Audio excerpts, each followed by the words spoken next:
In this lecture, actually, we go to introduction of laser theory, and we explain in details the emission and the absorption of light, which is very important in the principles of laser.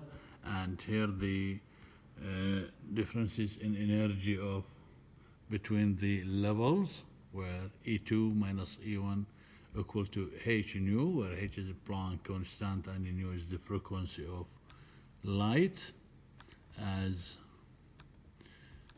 you see here. There is the energy level E1, which we must have a population of atoms equal to N1 and the population of atoms equal to N2 in the energy level 2, which is important actually in the creation of the laser.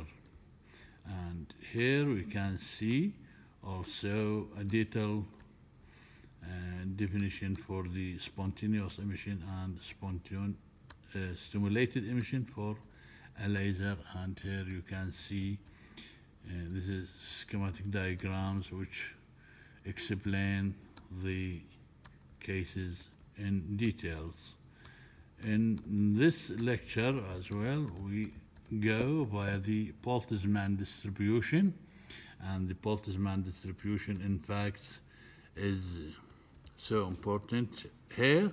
In a gaseous system of temperature T in thermal equilibrium, the population of energy state is governed by Boltzmann distribution law, which is governed by this equation, as you see, which is explained in detail here. And you can see the importance of the population inversion. N2, the number of molecules in the level E2, it must be less, it's actually less than the population of N1, but we must have N2 for the population. And the black body radiation, this is the radiation arises from the motion of atoms which make up the body, hotter bodies, radiating more energy than cooler ones.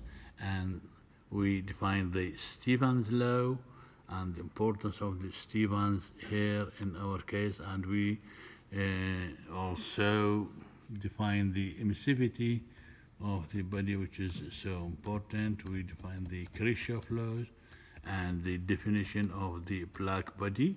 And this schematic diagram is related to the black body. And the case here, you can see the experimental observation of black body radiation, which is shown in this figure when we have this diagram between the energy and the wavelength. And you can see for each curve there is a certain temperature. Thank you.